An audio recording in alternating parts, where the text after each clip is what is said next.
Nesse momento, nós temos mais uma entrevista que muito nos honra, que é o deputado federal Rodolfo Nogueira, que está aqui nos estúdios e vai contar um pouco da sua trajetória e do trabalho que ele tem feito na bancada federal, agora aqui no Jornal da Top. Deputado Rodolfo Nogueira, é uma honra recebê-lo aqui nos estúdios da Rede Top. Bom dia.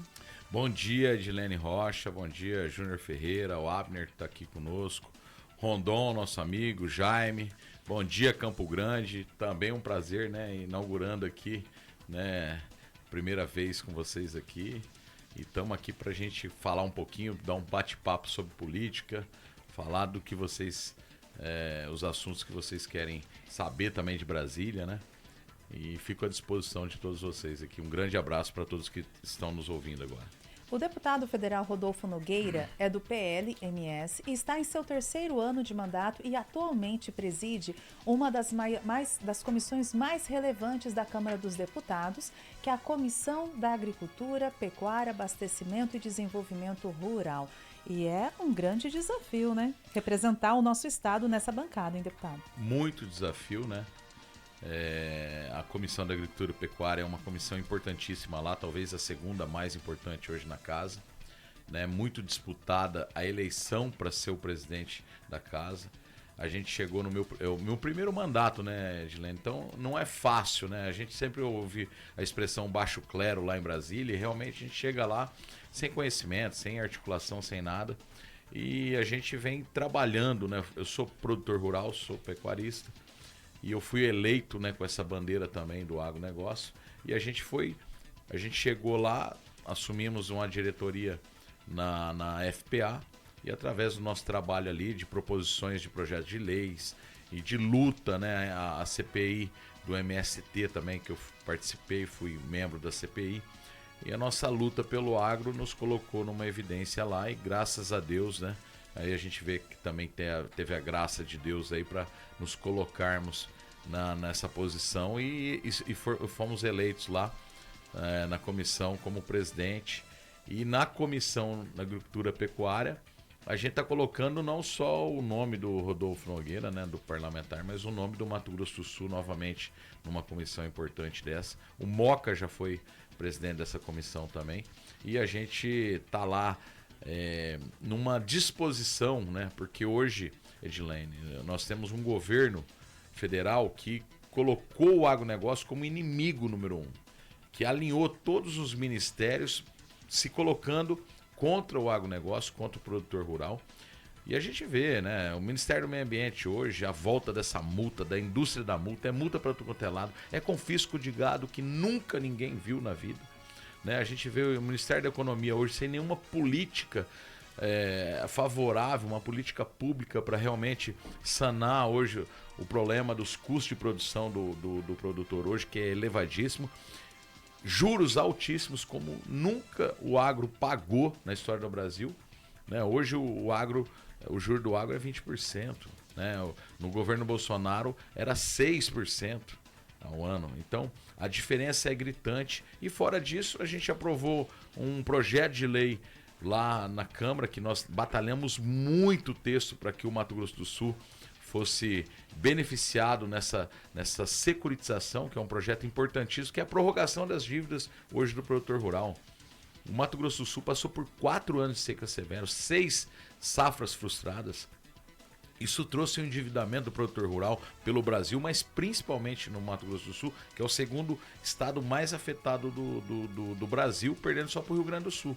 E a gente fez um projeto de lei com a ProSoja, com a FPA, com a FamaSul aqui, com os deputados, com a bancada da FPA.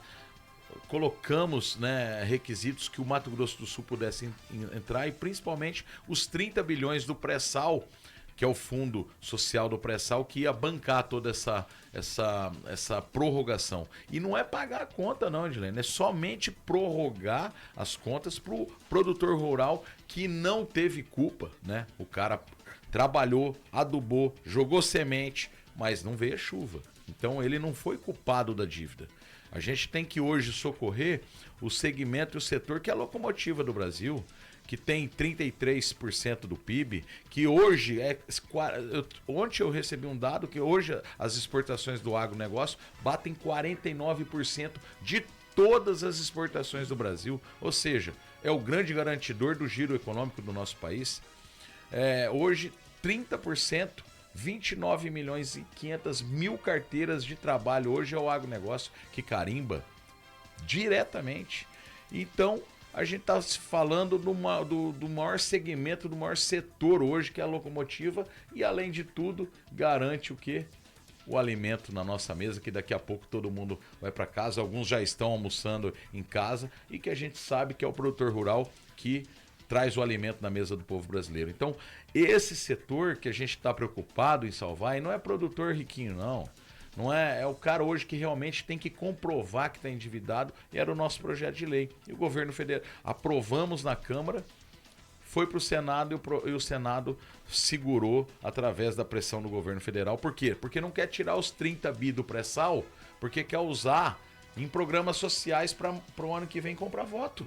Então o governo quer fazer caixa no fundo do pré-sal. E isso é uma conta que o povo tem que saber. Por quê? Porque quando o governo tira do agronegócio, do produtor rural, ele está encarecendo o preço do alimento na mesa do povo brasileiro. Ah, mas tá bom, tá dando R$600 de Bolsa Família. Mas ele tá aumentando o desemprego. E isso vai gerar mais gente querendo Bolsa Família. E daí não vai ter dinheiro para todo mundo.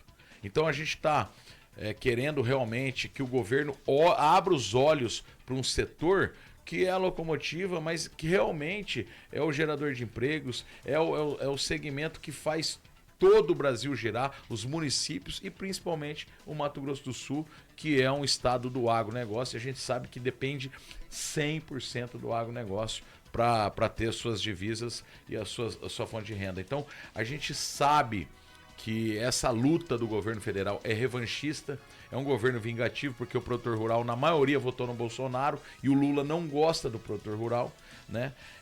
Fez de tudo para trazer o MST para dentro do governo, ou seja, um movimento terrorista com cargos dentro do governo federal. Isso é uma vergonha para o Brasil, né? Levou para a China o líder do MST, João Pedro Stedley, fez várias viagens levando a comitiva do MST junto, e hoje a gente vê o que está acontecendo, é invasão de terra protegida pelo governo federal. Uma coisa que a gente ficou 4 anos no governo Bolsonaro sem nada de invasão, quase zero. Hoje, o produtor rural não tem mais confiança e segurança de produzir alimento porque é uma ameaça de invasão de terra. Quando não é de indígena, é desse movimento terrorista que é o MST. Então, com certeza, nós estamos lá na Comissão da Agricultura e Pecuária fazendo o melhor que nós podemos fazer. E eu quero trazer um dado aqui importante. Na nossa gestão lá, que nem se encerrou ainda, nós temos aí outubro, novembro, dezembro para fechar a comissão ainda, nós fomos a presidência que mais aprovou projetos na comissão nos últimos 15 anos, Edilene. Então, nós não estamos brincando ali na comissão. Foram 300 iniciativas? E são 170 projetos já aprovados ou rejeitados que poderiam prejudicar o agro na Comissão da Agricultura. Então isso é um trabalho que a nossa comissão está fazendo em prol do homem do campo e realmente fazendo a diferença para que esse setor seja valorizado, pelo menos no Congresso Nacional. Então, ontem mesmo nós aprovamos na CCJ um projeto importantíssimo para a segurança jurídica de todo o país. O Cadastro Nacional de Invasores, né? Um projeto de minha autoria, relatoria da nossa querida Bia Kiss, lá na CCJ, aprovado com 37 votos contra 14 da esquerda, e com certeza vai trazer uma segurança jurídica, porque vai ter uma interlocução entre os estados, entre as secretarias de segurança dos estados, para saber esse terrorista, esse vagabundo que invade terra, que invadiu uma terra aqui no Mato Grosso do Sul e que uma semana depois já está lá no Nordeste invadindo terra na Bahia, no Pernambuco, em Minas Gerais, enfim.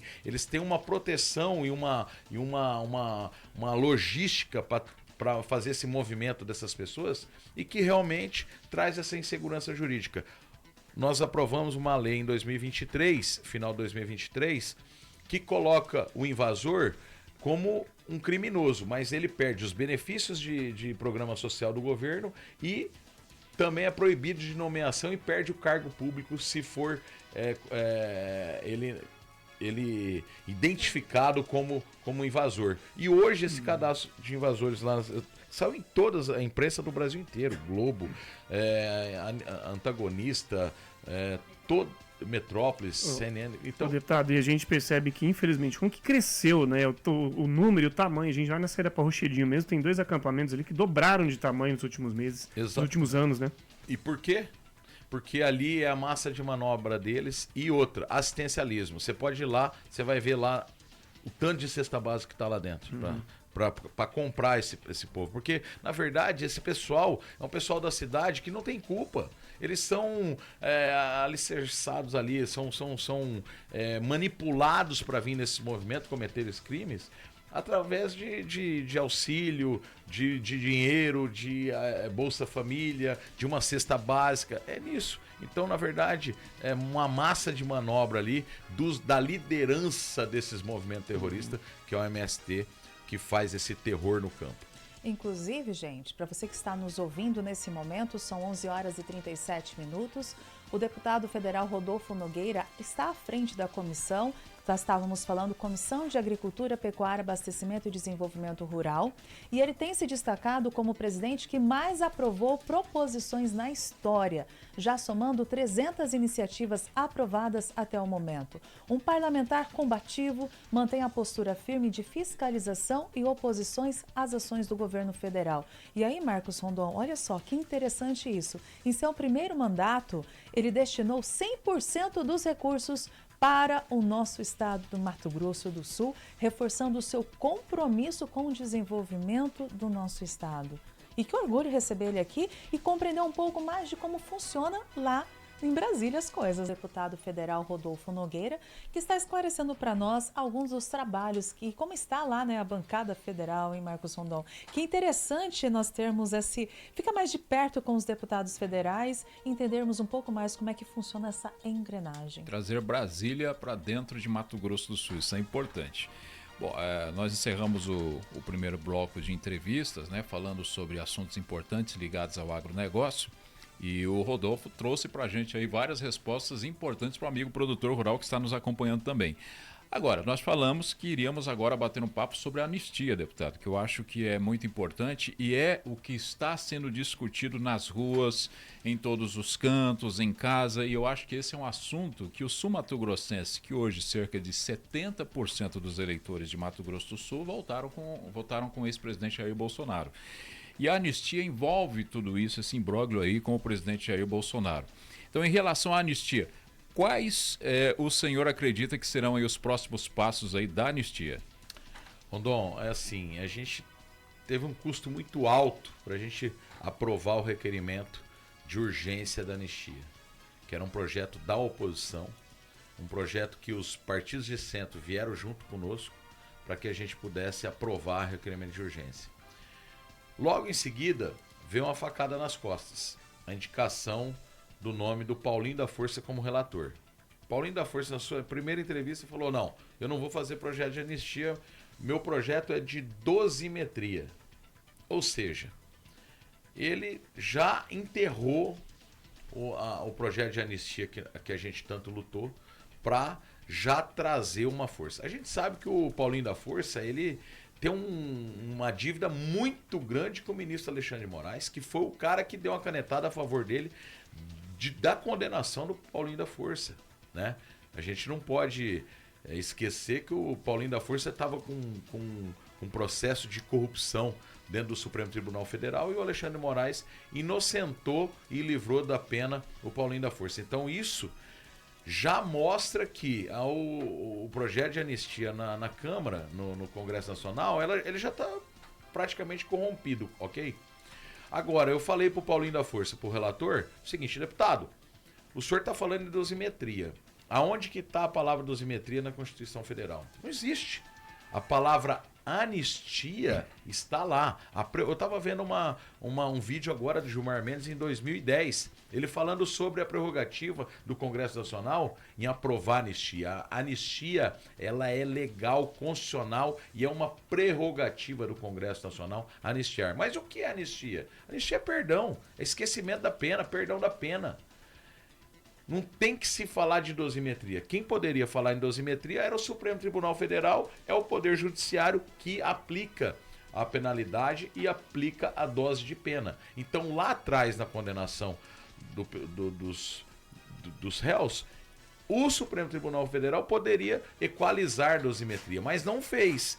Trouxe uma pena totalmente injusta, né? A gente viu a Débora, que é o símbolo de toda essa condenação, escrever com batom, perder o mané e pegar 15 anos de cadeia, gente. Isso não é normal. A gente tá vendo a Dalgisa, que pegou 16 anos de cadeia lá, de cadeira de rodas presa, porque invadiu. Ela não quebrou nada, ela só invadiu o Congresso. Então, veja só, o que a gente pode trazer hoje, né, desse contexto todo, é que a gente viu em outros anos quem matou, quem assassinou, quem sequestrou embaixador, quem assaltou banco, quem fez de refém, quem cometeu crimes vamos falar assim, crimes pesados. Foi toda essa turma hoje que é contra a anistia. E em 2010, quando o Supremo julgou a favor da anistia de muitos aqueles que eram condenados, inclusive de ex-presidente Dilma, Lula hoje é anistiado e recebe um salário por ser anistiado. Vocês sabiam disso? Zé Dirceu. Então, quantos políticos da esquerda foram anistiados e hoje se colocam contra a anistia? E a gente tem que lembrar um pouquinho também o que aconteceu no Congresso, quando o MST invadiu o Congresso Nacional, quando os índios capotaram aquele carro, botaram fogo, jogaram uma flecha 2006, né? Atingiram um policial penal, um policial lá do Congresso, e o cara até hoje não pode andar direito. E quem foi condenado? Quem foi preso? E quando a CUT, quando a esquerda fazia as manifestações, invadiam, quebravam todas as vidraças do Congresso Nacional e nunca ninguém foi preso, nunca ninguém foi penalizado, meu Deus. E agora a narrativa desse golpe aí é o que importa e, com certeza, quando é a justiça que tinha que ser a base dela, a equidade, hoje ela é tendenciosa para condenar todos da direita. É o que eu falo. É como a PEC das prerrogativas, que virou PEC da blindagem. Blindar de quem? Não, mas vocês vão blindar político corrupto, deputado corrupto. Escuta, me fala um deputado preso hoje por corrupção. Que está preso hoje no Brasil? Um. Por corrupção não existe. Ninguém, porque o crime de corrupção não existe mais, gente. O Brasil virou um grande balcão de negócios, onde realmente o crime que interessa para a população brasileira, ó, o INSS sendo blindado, eu estava lendo ali, né, Rondon, com você, ali fora, estão blindando, o Poder Judiciário está blindando muita gente pesada nesse roubo dos aposentados do INSS do Brasil todo, gente que trabalhou a vida inteira para ter sua aposentadoria, e o PT montou uma máfia dentro do INSS para roubar esse povo. E, gente, e tá lá o Supremo indo contra as convocações das pessoas, a PGR tentando passar a mão, a CGU agora tentando isentar um monte de gente nessa blindagem dos corruptos na CPI do INSS. Então, quando eu falo que o preço foi alto para a gente aprovar esse requerimento de urgência da anistia, foi esse, a PEC da blindagem que ficou na conta da direita e dos partidos de centro. Então, hoje a gente está vendo, quem comete crime mesmo no Brasil está impune, e quem fala está preso. É o caso do Daniel Silveira, é o caso da Carla, que está lá presa na Itália, é o caso do Eduardo, que não pode voltar para o Brasil porque está falando nos Estados Unidos, e se voltar, está preso. O Eduardo Bolsonaro está preso. Se ele pisar o pé no Brasil, está preso. Ou alguém tem dúvida disso? Então, gente, a anistia é direito do parlamento. E esse texto nós vamos trabalhar, nós somos totalmente contra essa dosimetria. Nós vamos lutar pela anistia ampla, geral e restrita, sim, com as emendas, com os destaques no texto, e vamos tentar trazer o maior número de partidos e deputados federais. É isso a nossa construção lá. Essa semana foi uma construção da gente trazer muitos líderes, né? E a gente não vai falar nome de líder aqui para não antecipar, mas a construção está sendo em líderes de partidos lá e deputados federais que realmente estão dispostos a votarem junto conosco nessas emendas da anistia geral, ampla e restrita. Então é nisso, Rondon, que a gente vai trabalhar. É a pauta realmente que pode pacificar o Brasil, que pode trazer um senso de justiça, porque se você fizer uma pesquisa hoje, a grande maioria da população brasileira entende que foi cometida uma injustiça nessa penalidade, na dose das penas pro povo do 8 de janeiro. E outra, gente... Meu Deus do céu, que golpe que existiu. Não teve arma, é um povo com a Bíblia debaixo. Houve depredação? Houve. Existiu crime de depredação de patrimônio público? Ok, que sejam punidos por isso. Agora, golpe de Bíblia, de gente com batom, isso é uma vergonha para a história do Brasil. É uma vergonha, é uma narrativa que eles criaram. E aí, quantos lembram quando o Lula falou: nós temos que criar uma narrativa para o presidente Bolsonaro nunca mais voltar ao poder? E eles criaram a narrativa correta, junto com a grande mídia, junto com os influenciadores da esquerda, e com certeza existe muita gente que fala: não, tá certo, mas gente de quem? Orientado pela esquerda.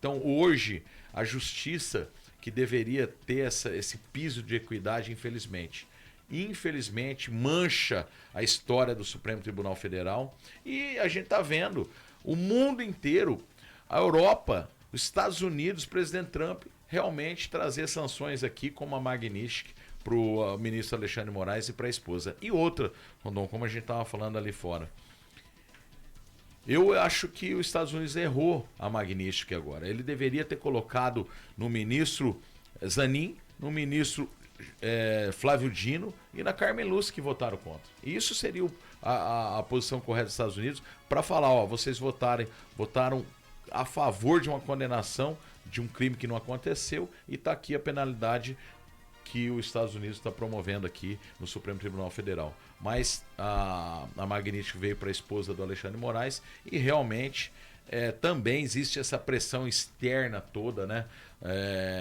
de vários países hoje que estão contra esses absurdos hoje do ativismo judiciário. Porque a justiça, Rondon, ela tem que ser inerte. O princípio da inércia, são princípios que norteiam. E o Supremo Tribunal quebrou todos os princípios que norteiam a magistratura. Todos. O Alexandre de Moraes é réu, vítima, é acusador, é promotor, é juiz. Só faltou ele ser testemunha, gente. Então, o voto do Fux, né, a primeira fala do Fux já condenou toda o processo, né? Quando ele falou que o foro não é ali no Supremo Tribunal Federal, porque nenhum outro ex-presidente foi condenado no Supremo Tribunal Federal. Esse é o devido processo legal. Um ex-presidente é condenado na primeira instância e tem a segunda e a terceira instância para recorrer. Então, o processo já está vinculado. E fora o assessor Tagliaferro, que eu participei de 2 audiências dele, o tanto de provas cabais que o Alexandre de Moraes provocou dentro de todo esse processo do golpe, e que realmente traz uma ilicitude para o processo. O processo deveria ser nulo. Essa é a justiça que deveria ser feita no Brasil. Com toda essa gente. Quanto tempo já o presidente Bolsonaro já está na prisão domiciliar? 61 dias de prisão domiciliar, tendo a sua saúde totalmente abalada, né? O médico essa semana teve que dormir lá na casa dele, porque ele realmente está com um problema muito sério. Depois da cirurgia, ele tem uma crise de soluço que deixa ele sem respirar por quase 1 minuto. Ele fica sem respirar, e isso está se tornando frequentemente, né? Isso, com certeza, o psicológico dele também, pela condenação, deve estar muito abalado, né? Eu não tive a liberação do ministro Alexandre de Moraes de visitar ele ainda, mas com certeza o psicológico de uma pessoa que foi condenada sem cometer nenhum crime, né? Porque quando você sabe que você cometeu um crime, a tua cabeça já está meio preparada, né? Bom, eu estou sendo penalizado aqui, eu estou sendo condenado porque eu pratiquei o crime. Agora, quando você não comete um crime e é condenado, julgado, perseguido do jeito que o presidente Bolsonaro foi por esse tribunal, com certeza o psicológico é abalado. A gente precisa, inclusive, falar dos números das emendas, né, que o senhor emitiu aqui para o Mato Grosso do Sul, para a capital morena, né, deputado? Exatamente. Se a gente puder falar um pouquinho, acho que é importante isso, né? Edilene, foram 75 milhões investidos aqui em emendas no Mato Grosso do Sul. Aqui para Campo Grande a gente tem um volume muito grande, né? A gente fala bastante de política, Brasília, outros assuntos, anistia, a gente estava falando de anistia aqui, mas eu acho que é importante também a população de Campo Grande saber o que o deputado federal está fazendo pelo município, né? A gente tem que escutar a população, escutar aqui a liderança de Campo Grande, nossas lideranças, e a gente vem trabalhando muito aqui. E nesse mês aí do combate ao câncer, né, nós temos agora uma liberação de 2,5 milhões, né, específico para o Hospital do Câncer e para a Casa Rosa aqui, que é uma quantia que a gente sabe que vai ser investida aqui na saúde das pessoas e dos pacientes hoje com câncer. CESAL, que é a Secretaria de Saúde, 678 mil, né? Hospital São Julião, 2,5 milhões, né? Que é custeio lá para o Hospital São Julião. Funcraf, que é compra de aparelhos auditivos para zerar essa fila de aparelhos auditivos, R$1 milhão. Funcraf também mais R$500 mil. E a maternidade Cândido Mariano mais R$2 milhões. Então, mais de 10 milhões investidos aí na saúde de Campo Grande, mais R$400 mil na assistência social, né, numa casa de meninos aqui, 1 milhão na FUNESP, Fundação de Esporte, Secretaria de Esporte aqui de Campo Grande, e uma obra que é importante ser falada, que é a Praça do Mercadão lá, que a gente colocou uma emenda de R$650 mil, que é uma praça que foi um pedido dos comerciantes ali, né, uma praça de alimentação, e que está sendo já executado o projeto, mais R$300 mil na Praça Tony Gol entregue, R$300 mil na Praça Itamaracá entregue, R$300 mil na Praça Caiçara entregue, R$300 mil na Praça Rita Vieira entregue e R$300 mil na Praça Vilas Boas entregue. No total de R$2.150.000 para a infraestrutura aqui de Campo Grande. E escutando a população, né, Edilene? Que eu acho que é importante o deputado federal tá presente também no município, mas presente com as emendas importantes na área da saúde, segurança e principalmente na infraestrutura aí e no esporte e lazer da população. Então, tô fazendo esse trabalho aqui em Campo Grande também muito forte. E vamos falar um pouquinho de futuro? Pré-campanha para o Senado. Vimos, inclusive, que sua esposa será pré-candidata indicada pelo Bolsonaro, Giane Nogueira, né? E ela vai representar os cristãos conservadores. E o mais importante, ela vai poder votar sem medo do STF e vai poder, inclusive, representar essa parcela da população, deputado? Ó, Edilene, na verdade, em 2023, o presidente Bolsonaro já começou a conversar com ela, né? Ele começou a assistir alguns vídeos dela e falar, cara, tua mulher fala muito bem e tal, estou impressionado com ela. E daí ele conheceu ela, ela foi lá em Brasília visitar ele, e ele começou a conversar com ela, perguntando, né, quantos anos ela tinha, se ela podia estar apta na idade, né, para ser candidata ao Senado. E foi aí, nessas conversas, ele começou a falar, você coloca seu nome à disposição do PL lá no Mato Grosso do Sul? Ela concordou com ele, né? E em 2024 ela seria candidata a prefeita de Campo Grande, né? Num pedido do presidente Bolsonaro, ela recuou. Hoje ela é vice-prefeita de Dourados. Falei Campo Grande, que é Dourados, perdão. Candidata a prefeito de Dourados, né? Ela recuou, hoje é vice-prefeita de Dourados, mas o compromisso do presidente Bolsonaro manteve firme. O presidente Bolsonaro tem falado muito, né, estava falando antes da prisão dele no nome dela aqui no Mato Grosso do Sul, né, convidou, ela foi a única sul-mato-grossense convidada pelo presidente a discursar na Paulista, né, um discurso muito forte lá na Paulista, e ele tem realmente feito esse projeto no Brasil todo para a gente eleger uma bancada de senadores, Edilene. Isso é importante, porque nós vamos eleger o presidente da República em 2026, um novo presidente, se Deus quiser, em 2026, mas o grande problema hoje é o Congresso Nacional e o Senado.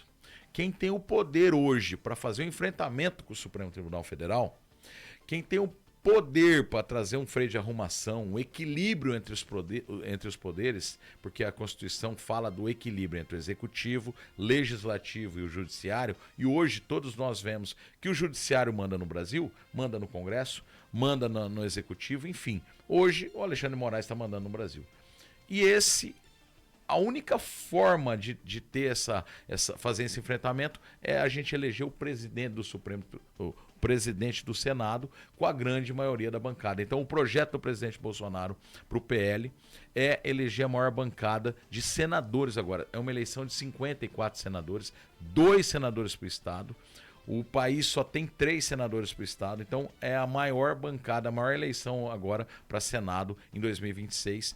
54 senadores, e nós temos já um objetivo aí de fazer 30 senadores. Com 30 senadores, mais os senadores que vão ficar remanescentes no Senado, nós vamos ter a maioria para poder eleger um presidente do Senado sem o rabo preso e que realmente pode assinar aí um impeachment de qualquer ministro do Supremo Tribunal Federal. E o nome da Jane aqui no estado está sendo cogitado, está saindo muito bem nas pesquisas, está tendo, né, a identificação com voto bolsonarista, com voto conservador, e com certeza ela está pronta, advogada, com mestrado aí em direito constitucional, está pronta para preparar e assumir esse propósito, né?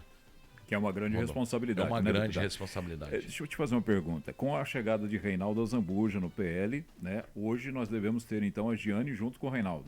Exatamente, PL. esse é o projeto. O Reinaldo, né, tem uma amizade com o senador Rogério Marinho, né, construiu esse projeto com a Nacional, junto com o presidente Valdemar Costa Neto, junto com o senador Rogério Marinho, que é o secretário nacional do PL, né, e trouxe o presidente Bolsonaro nesse projeto, e lá dentro da Nacional, o projeto realmente é do PL em alguns estados lançarem 2 nomes, né? 2 nomes, e o presidente Bolsonaro que vai nomear esses 2 nomes. O presidente Valdemar Costa Neto tem falado pelo Brasil inteiro que o Senado, os nomes é do presidente Bolsonaro, e o presidente Bolsonaro está muito forte nesse projeto de eleger os senadores de confiança dele, e aqui no Mato Grosso do Sul, o PL, portanto, vem com 2 nomes para o Senado nessa disputa. Tem outros nomes também que, né, o partido está construindo, que é o ex-deputado estadual Contar, né, o capitão Contar, que pode vir para o PL, também pode ser um nome ao Senado. E a gente está esperando essa movimentação toda, né? E ver qual vai ser a decisão do presidente Bolsonaro, que ele terá a decisão dos nomes do Mato Grosso do Sul e em todo o Brasil. E isso realmente para fortalecer o PL e fortalecer a direita lá em Brasília. Muita coisa para a gente falar, né, Marcos, deputado? Mas assim, o nosso tempo está encerrando aqui. Eu quero muito agradecer a sua presença aqui no Jornal da Top. Vou pedir para o senhor mandar um abraço para todos os nossos ouvintes que estão nos ouvindo nesse momento, seja pelas ondas sonoras do rádio ou pelo ambiente digital. Inclusive, o Andrezão pediu assim: fala para o tio Rodolfo mandar um abraço para mim. Grande Andrezão, um grande abraço para o André. Um grande abraço para o Tony, o Domícios que está ali fora, pastor Domícios Júnior que está ali fora nos acompanhando, e com certeza, né, mandar um grande abraço aí para todos que estão nos ouvindo de Campo Grande. É um prazer estar aqui na Top FM para a gente falar um pouquinho de política, falar um pouquinho, né, de projetos futuros, Edilene, mas deixar aqui uma mensagem aqui, né, para a população de Campo Grande que está nos escutando. O Brasil tem tudo para dar certo. O Brasil é um país maravilhoso. nós temos terras férteis, um clima ótimo, né? Apesar de algumas secas, mas o Brasil é um país que chove, é um país que não tem terremoto, não tem maremoto, não tem neve, né? O país tem tudo para ser o grande celeiro de alimentos do mundo. Hoje a população mundial é mais de 7 bilhões de pessoas. E a fome é uma necessidade, né? Uma necessidade que os países têm em comprar alimentos. E o Brasil pode ser essa potência, esse celeiro mundial, e a gente sair hoje do subdesenvolvimento e nos tornarmos realmente um país de primeiro mundo. Ter dinheiro. E aonde a gente faz dinheiro? Com a nossa riqueza, que são as nossas terras, e a nossa vocação, que é a produção de alimentos. Gente, vamos acreditar nesse país. Vamos acreditar que ainda tem gente séria na política, que ainda tem políticos sérios. A gente viu uma safra de gente, Nicolas, Geyer, André Fernandes lá no Ceará, Zuco no Rio Grande do Sul, né? A gente tem grandes nomes pelo Brasil hoje que realmente mudaram esse cenário da política e essa visão que a população tinha errônea da política, que era um lugar só de bandido. Então, vamos acreditar no Brasil, vamos acreditar nessas eleições, porque nada se faz sem a política, Edilene. Tudo é política, infelizmente, hoje no Brasil. Então nós temos que ocupar esses espaços. E o Brasil tem essa grande chance de se tornar essa potência. Não vamos desistir do nosso país, do nosso Brasil, e nós vamos acreditar. E eu creio num Deus do impossível, Edilene. Eu creio num Deus impossível. O presidente Lula estava preso e hoje é presidente do Brasil. Eu creio que o Deus do impossível vai transformar tudo, vai mudar tudo, e nós vamos ter o presidente Bolsonaro como nosso candidato em 2026 e vai trazer o Brasil novamente para a ordem e progresso, que é o lugar dele. Obrigado. Deus abençoe a todos. As mídias sociais do deputado Rodolfo Nogueira são... Você pode procurar lá no Instagram, no Facebook, @RodolfoNogueiraMS, @RodolfoNogueiraMS. Rapidinho aqui, Marcos Rondon já vai vendo aí o nosso sorteio de hoje, tá? Vai vendo aí para nós. Deputado, time de futebol. Corinthians, infelizmente. Prato típico sumatogrossense. Quem que manda na Gaviões da Fiel é o Boulos.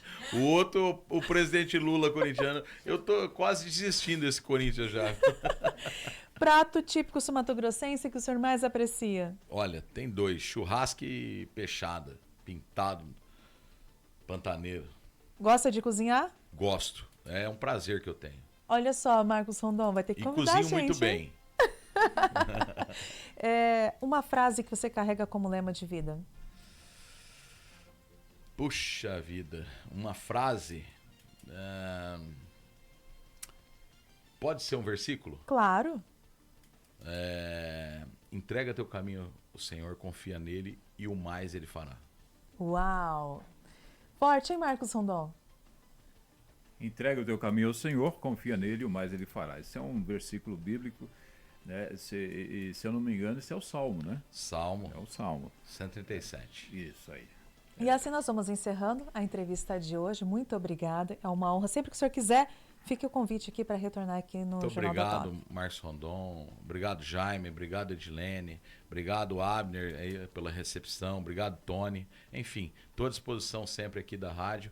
E grande abraço a todos aí que estão nos ouvindo nesse momento. A gente que agradece, manda um abraço para a Isabela também, né? Exatamente. O nome da minha neta, né? Por isso que eu não esqueci, viu, Isa? Eu tá do meu lado aqui, eu esqueci a Isabela também, que nos acompanha aqui, nossa jornalista. Pessoa querida, pessoa que tem feito a diferença no meu gabinete. Grande abraço, Isa.